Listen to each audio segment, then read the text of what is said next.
welcome to another LEGO review. Today we're going to be reviewing the LEGO Skull Sorcerer's Dungeon set.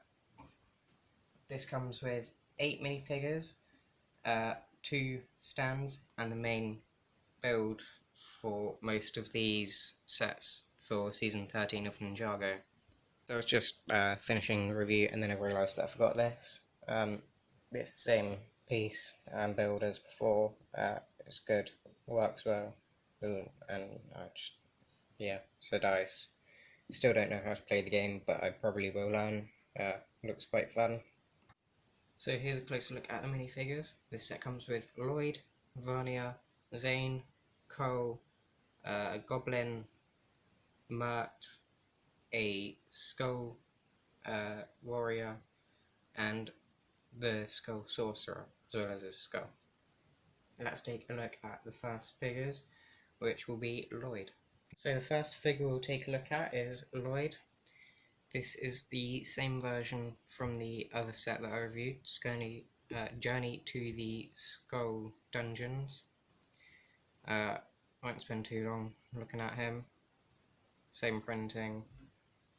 If I remove his helmet / mask, there you go, remove that tassel, and then just remove all that. But here's a closer look at the back torso printing. As I said, it's a good figure and accurate to the show. No complaints here, other than with the armour, which has a gold clip. I would prefer that in silver or grey. So next is a look at Zane. He has this nice gold accent and golden shield and crossbow. So the design for this clip here is different to the other ones because it's just the hole. There's no added clip to hold the weapon. You just peg the crossbow handle into there like that. So here's a look at the golden shield that Zane has, same one that Cole has. I really like this design with some added gold printing, as well as the golden mould. Just get that to focus. And then if we take another look at the back of the figure with the armour, and then I'll remove all of his accessories and add-ons. There's a look at his face. He only has one face because they added a wire print to the back, like robotic design, which I'm a huge fan of. They have this like tied-on rope piece. I'm not sure what that is in the show, but it looks nice on the figure. As you can see, there's the strap that goes all around Zane's shoulders, and overall a good figure. Golden arm there. Let's move on to Cole. Here's a look at Cole. He is probably one of my favourite hero designed figures. Again, as I said, he has the golden shield and golden accent with Zane. He has his arm without protection or clothing. There's a look at him from the back with his weapon attached and clipped. That is the same clip that's used on Lloyd. If I remove the weapon, we can take a closer look at that. Here's Cole's weapon for this season. It's like a mace thing. Has a wooden stick handle piece, gold stud, one of the rocket thruster looking pieces. There's a red Technic bar in between these two pieces, and then the other rocket piece on top. This looks really nice. Looks to a nice scale when Cole's holding it. But now let's take a look at Cole with all of his armour removed. So here he is with his armour removed and his mask. As you can tell, he's got this happy face from the Ninjago movie. A nice golden lion clip there. And if we turn this figure around, just wait for the camera to focus, he's got some nice back torso printing too, and an angrier face. Overall, I really like this figure with everything added on. I think I prefer that to Zane, uh, although I think it's clever how you attach the bow to Zane's body. Let's move on to the princess. So here's the princess figure. I can't remember her full name because it's quite, it's not very memorable. Can't talk today. He's got some nice subtle printing. If I can just get the camera to focus, you can see it there. Some silver printing as well, and her face looks quite nice. If I remove her helmet, her hairpiece, you can see that's rubberized in gold. That looks quite nice. I think this is one of the first times that I've gotten one of the rubber hair pieces, and it's quite a useful piece. But let's take a look at the back of the figure. As you can see, it's got the printing again with the blue, there's clouds again, and a happier or more sinister face. Looks like she's up to something or really excited. So I prefer that face on her. That one doesn't really suit her character in the show too much. But let's move on to some of the villains. Just started to rain as I move on to the villains. Coincidence? Possibly. But anyway, this is the Awakened Warrior. This is a really good figure. Got full black skeleton with an attachment piece there. Like this Gulkin from Legacy. There's a moulded head there with a samurai helmet and bone in black. Now I thought there was going to be too much black for the figure, but I don't know, this kind of grown on me, this figure. Same complaint that I always have with these is the hands. You can never really get them into any good poses, because as you can see he's hitting his head with the sword. I would prefer it if you could do a bit more with it. So yeah, this is a good looking figure. Never really a fan on these skeleton things, but it's an added thing, I guess. So this is one of the goblins. I can't remember their names. I think I'll have it on the screen now. So he comes with these two side pieces. And this is the same as the other goblin figure that's in the sets. So as you can see, we've removed his helmet, hood piece, and you can see he's got this nice yellow eye design, kind of crazy looking, looks good. And then if we turn him around, there's a look at his back torso printing in a kind of shocked or intimidated face. He's got a slingshot there. Overall good figure, uses the small legs, but I don't mind. Let's move on to Mud. So this is the same figure from the Journey to the Skull Dungeon set that I reviewed, so I'm not going to spend too much time on him again. He looks good from the front with his axe build, same one as before. Wish he had dual moulded legs with his armoured skirt type thing. And then he's got the rocks printed there. I won't remove the armour. And then it looks good from the back, like he did before. Good figure. Let's move on to the Skull Sorcerer himself. So this is probably my second favourite figure from this set. He looks so good. I'll just remove his skull for now. We'll take a closer look at that later. The green on black printing looks nice, with the white accents in his hands and mask. He doesn't have any black back skirt dress printing like some of the other figures used for this. He's got some nice wings in black and a new mask. I'll remove everything so we can take a closer look at the figure. Here he is. there's his face printing. He has no back face printing because of the mask that he uses, the mask and hat piece. That looks good. Because of the mask and hat piece, it looks quite good.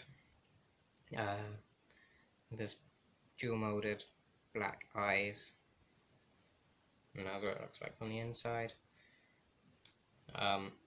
Nice piece anyway. There's a better look at his back printing, again with the green robe design. Love this figure, and it was better than I was expecting, I think. Let's move on to the main build. Oh, just remembered about this skull. He looks good. I thought it was going to be glow in the dark, but I was kind of let down by that. He's okay, I guess, but not too much to say, really. He doesn't. So here is the big skull dungeon thing. I'm gonna have to move the camera a lot in this review because it's so large, but I just thought I'd mention these. It's the same build as the Skull Dungeon set, Journey to the Skull Dungeon, except this one has a bow in it. You can use that for any figure you like. Has the hearts that you can flip down, but let's move up to this. And down at the bottom here, as you can see, if I put this down to eye level, it can look quite intimidating. But here is the walkway up to the first lava door, which can open when you put a figure on there and move that. Just knocked a piece off. My copy of the set didn't have another one of these white pieces to hold the tooth piece in, so yeah, that's kind of odd. I just couldn't find it, so whether or not I lost it whilst building it or there just wasn't one in there. However, there was a grey one, so I just used that.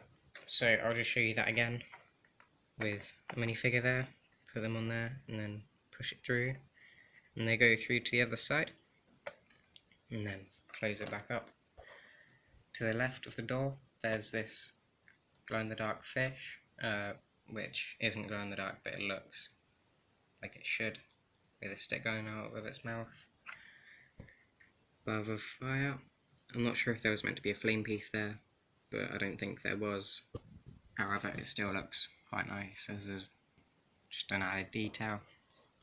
And then if you go to the right, there's a ramp that's slightly angled. You can adjust that. Oh, no, you can't. You can't adjust that because it's on 2 ball joints. And then there's a heart piece there, musket as a railing there, and a weapons barrel. It just has a bunch of random stuff in it. Swords and things like that. So knocked the cage down, but that was the middle. If we move to the left, there's a sign there. Not sure what that means in the Ninjago language, and that might be upside down. However, there's a heart piece here, and then if we go along from there, there's an arch there. You can maybe put some figures underneath it. Spider there, and a bone. And if we go to the inside, I'm not sure how well you'll be able to see it, but there's a stand there to place figures, and then another heart piece. And if we move up here, there's a bridge. I'm knocking pieces off these skull pieces. But anyway, we moved that. This wasn't an official play feature, but it's just something cool you can do to maybe try and stop figures getting across. And then that's just a chain to let people hold on to or something, like however you want to imagine that. On top here there's a spiral design, There's some rock texture, and then these blades which will spin. This is the most important thing of the set. As you can see, when you spin it, then blades move, that floor goes up and down, and this cage here, which we'll move on to, also goes up and down. It was quite a intricate design, but I really liked it. Then if we move along to here, there's random bone, another one of them heart pieces, and then some clips to go up to here, and then more of these game spaces. And then one of the swords of deliverance, or vengeance, or I can't remember what they're called in the show. And then there's this lever here, which you just flip forwards, and it moves these out of the way. You can also adjust these clips however you'd like, but I just prefer them like that. And then that is the same piece from the other set that I reviewed. And then that just slots in there. So if you choose to go up this way, there's not a lot. Random clip there you can use for adding more to the game board. And then this bridge, another spider. You can angle this slightly. And the skull one more time. Let's move to the interior and the back side. This is the cage again from the other side. Balcony there with a flame candle. And then this is the Skull Sorcerer's room, I think. There's one hole for the window and then another one behind this armor stand. I really like the design for this because if you can see, I'm not sure if you can, but there's a slight shoulder there, or suggestion of one, using a piece like the Kylo Ren lightsaber, and that just adds a bit more bulk to the arm. There's a guitar cello thing, if we just get the camera to focus. Having a struggle. I'm not sure how well you can see that, so I'll just take that off the wall. As you can see, it's got design there. Not too sure about the show implications of it, but I'm not a huge fan on it. And then there's a portrait of the Skull Sorcerer when he's not evil. Won't spoil the show, but that is not a very good show for him. Not very good display. A jar there containing something, another green candle, a green crystal in a tray thing, and then a pink wand there. Then if we move down a level, there's the Sword of Deliverance again, but this time in a white and black, black being the secondary colour, reverse to the one from up here, and then that just slots in there. There's a couple of gears in there, you can't open that, but it looks nice, like a sewer design. There's quite a few gears here, white spear, gold all the way in the back there, goes some gold there, and a green crystal all the way in there. It's a nice detail, but it's almost impossible to get at, so yeah, I kind of wish that they didn't add that. Here's the box for controlling the candle, for controlling the cage here, and then that just slots over there. Here is what the doors look like from the other side, so I can activate it, and then closing it back up. Sorry that wasn't as smooth as I hoped, but yeah.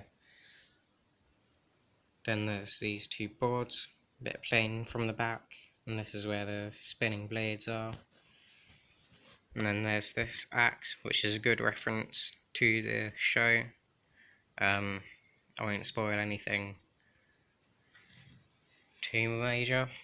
And then there's this another one of these sideways walkways to go down, and then a clip there to add more to the set.